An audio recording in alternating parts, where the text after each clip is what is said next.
Hello बच्चों, welcome to our channel. आज हम लोग पढ़ेंगे क्लास 3 की इंग्लिश का चैप्टर 1। चलिए शुरू करते हैं। Chapter 1 colours. इसके पहले ये यूनिट 1 के अंदर आता है चैप्टर 1। हम लोग पहले थोड़ा यूनिट 1 देख लेते हैं, ठीक है। क्या है unit 1? Unit 1 is fun with friends. दोस्तों के साथ मस्ती। Look at this picture story.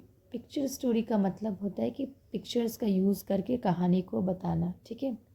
तो पिक्चर स्टोरी हो गया कि मीन्स तस्वीरों की कहानी। तो अब हम लोग इस पिक्चर का यहाँ पे जो पिक्चर्स दिए गए हैं उसके थ्रू हम लोग एक कहानी को समझेंगे।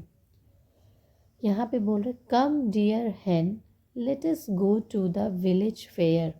फेयर का मतलब होता है मेला, विलेज का मतलब गांव, ठीक है। तो ये जो है ये मुर्गी है और ये डक है। तो डक जो है वो मुर्गी से बोल रही है कि चलो प्यारी मुर्गी, हम लोग गांव के मेले को देखने चलते हैं। तो मुर्गी बोलती है ऑल राइट, मीन्स ठीक है। Let me bring my chicks. तो मुर्गी बोलती है कि ठीक है चलती हूँ, पहले मैं अपने बच्चों को, चिक्स मतलब होता है मुर्गी के बच्चे, जिसे चूज़े कहते हैं, ठीक। तो वो बोली मैं अपने बच्चों को पहले ले आती हूँ, फिर मैं चलती हूँ।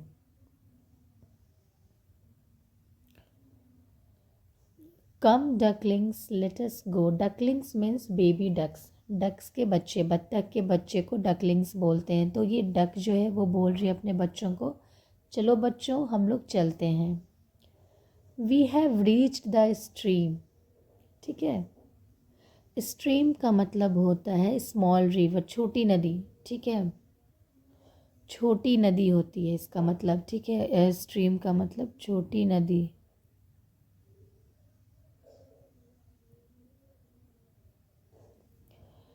तो ये जो यहाँ पहुँच गए डक और हैन, और उनके साथ जो उनके बच्चे पहुँचे हैं चिक्स एंड डकलिंग्स, तो वो सब के सब स्ट्रीम पे पहुँच गए, मीन्स नदी के किनारे पे, छोटी नदी के पास पहुँच गए। वो लोग स्ट्रीम के पास, मीन्स ये नदी है, ये देख रहे हैं ये नदी है, तो यहाँ पे इसके पास वो लोग पहुँच गए।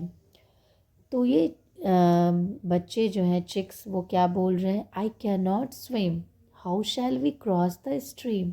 वो कह रही है कि मैं तो स्विम करना जानती ही नहीं हूँ, स्विमिंग जानती ही नहीं हूँ, तैरना नहीं जानती, तो मैं कैसे ये नदी क्रॉस करूँगी, पार करूँगी।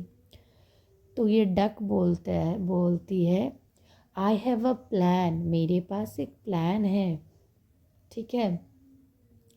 तो आप ये पिक्चर्स में देख रहे हैं कि क्या प्लान था डक का।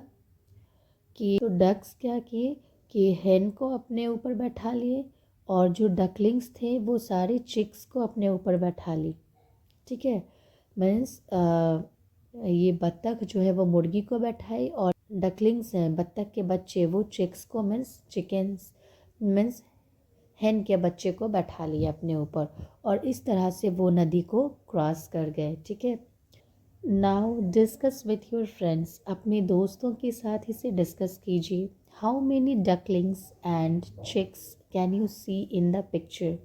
पिक्चर में आप कितने डकलिंग्स और चिक्स को देख रहे हैं। तो यहाँ पे जो पिक्चर है उसमें हमने कितने चिक्स को देखे, 1 2 and 3 chicks, and ducklings 1 2 and 3, means 3 ducklings and 3 chicks को हम लोग देखें, ठीक है, पिक्चर में। तो you can write it like this.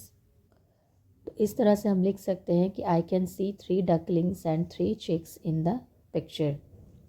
The duck and the hen are they friends, how do you know. Duck और hen क्या वे दोस्त हैं? यस, वो दोनों फ्रेंड्स हैं। तो how do you come to know, because वो दोस्त थे, then only that ducks helps the hen and their chicks to cross the stream। दोस्त की ही मदद की जाती है ना, अगर वो दोनों एक दूसरे को जानते थे तभी वो डक्स जो है वो हैंस और उनके बच्चों की मदद किए नदी को पार करने में, ठीक है। इस तरह से हम बोल सकते हैं कि हाँ वो दोनों दोस्त हैं। तो इसका आंसर हम लोग इस तरह से लिख सकते हैं, Yes, the duck and the hen are friends because the duck and ducklings help the hen and their chicks cross the stream. ठीक है. Now the next question is, how did the hen and the chicks cross the stream? Hen और chicks means मुर्गी और उनके बच्चों ने कैसे नदी को क्रॉस किया?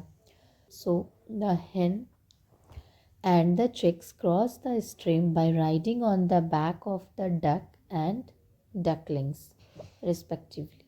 Okay, so we can write it like that. So the answer is, the hen and the chicks cross the stream by riding on the back of the duck and the ducklings respectively. Respectively का मतलब हुआ क्रमानुसार, means जो hen है वो नदी को पार की डक के पीठ पे बैठकर, एंड चिक्स जो हैं वो पार किए नदी को डकलिंग्स के पीठ पे बैठकर. ठीक है, तो इसका मतलब ये हुआ. ठीक है. Now the next question is,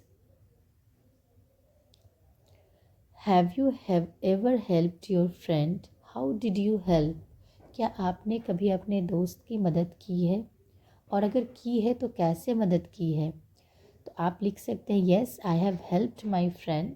तो आपने कैसे मदद की, ये आंसर आपको अपने अकॉर्डिंगली देना है कि आपने कैसे मदद की है. Because I have helped my friend by sharing an eraser with him और her, by sharing an pencil sharpener whatever, or by sharing my lunch with him or her, like that you can write it. We can write the answer like this, yes I have helped my friend. So I have helped my friend by sharing an eraser or pencil or lunch with him or her. You can write it according to your, means how you have helped your friend. Okay, now the next question is, did you feel happy to help your friend? क्या आपको खुशी महसूस होती है आपने अपने friend की help करने के बाद? तो येस यू कैन राइट, या I felt happy to help after helping my friend. So the answer is, yes I felt happy after helping my friend.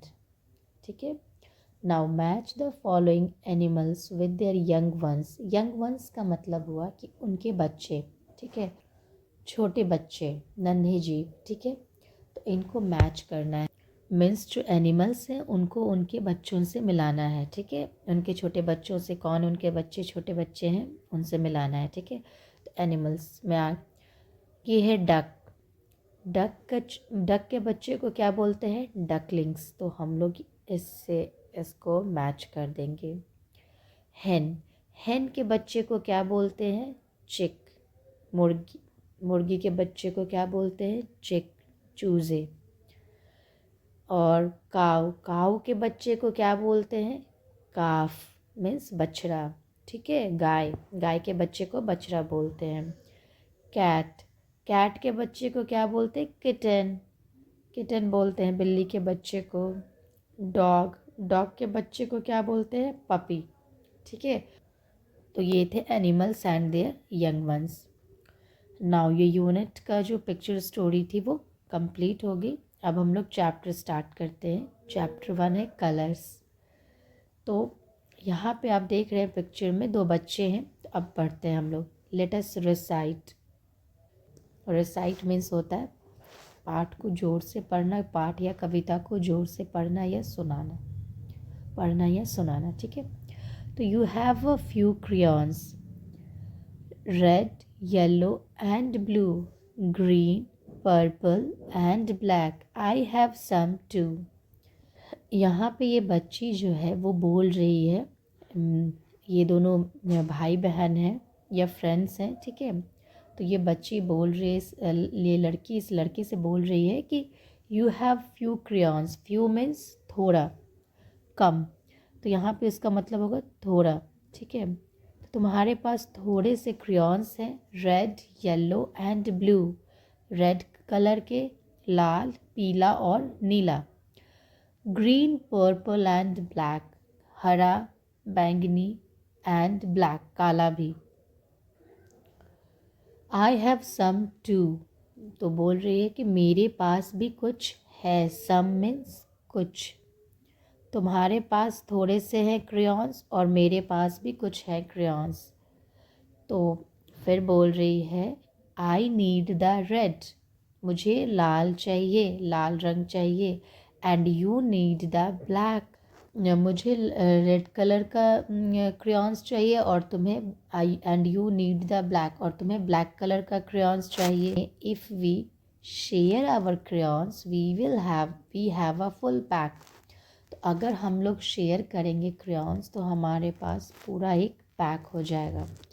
Means थोड़ा जो कलर इसके पास नहीं है वो कलर यहाँ इसके पास है, जो कलर इस बच्चे के पास नहीं है वो कलर इस बच्चे के पास है। तो अगर ये दोनों आपस में शेयर करेंगे कलर्स को, क्रेयॉन्स को, तो इनका पूरा एक कलर का सेट तैयार हो जाएगा और इनकी सारी ज़रूरतें जो हैं वो पूरी हो जाएंगी। Okay, now let us think, चलिए सोचते हैं। Answer the questions, right your answer in the given space. जो स्पेस दिया हुआ है वहाँ पे आपको अपना आंसर को लिखना है। How many children are there in the poem, poem में कितने बच्चे हैं? तो पोएम में आपने देखा 2 बच्चे हैं, तो you can write it like this, there are 2 children in the poem. Why did the children want to share the crayons?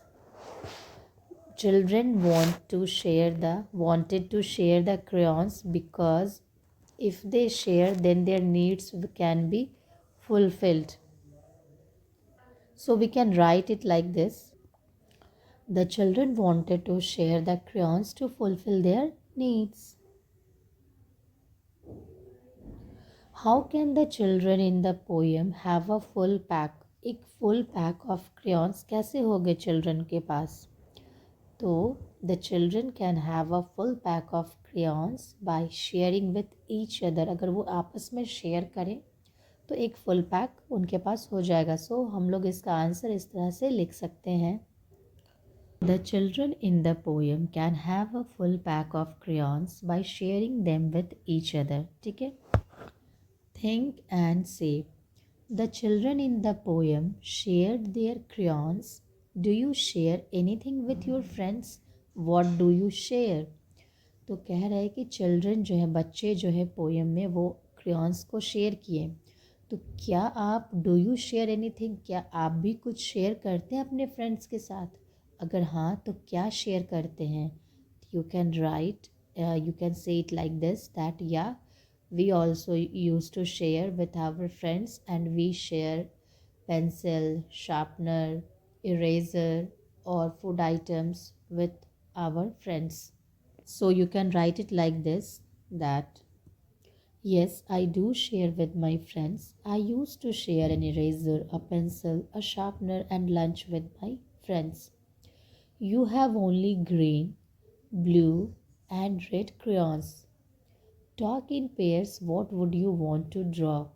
आपके पास ग्रीन, ब्लू और रेड कलर की क्रेयॉन्स हैं, तो आप अपने दोस्तों के साथ पेयर्स में मीन्स दो का ग्रुप बनाकर डिस्कस कीजिए, बात कीजिए और क्या आप ड्रॉ करना चाहते हैं। जैसे कि मान लीजिए आप कोई फूल ड्रॉ करना चाहते हैं या फिर कोई घर ड्रॉ करना चाहते हैं इस तरह से, तो वो आपको ड्रॉ करके यहाँ पे बताना है। ये 3 कलर के कॉम्बिनेशन के साथ आपको क्या ड्रॉ करना है, यू कैन ड्रॉ इट।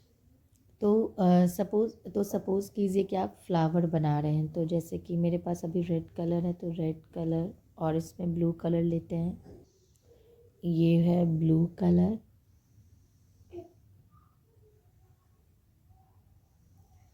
और अब ग्रीन कलर, और ग्रीन कलर से हम इसके स्टॉक्स बना दिए, लीव्स बना दिए, लीफ बना दिए, पत्ते।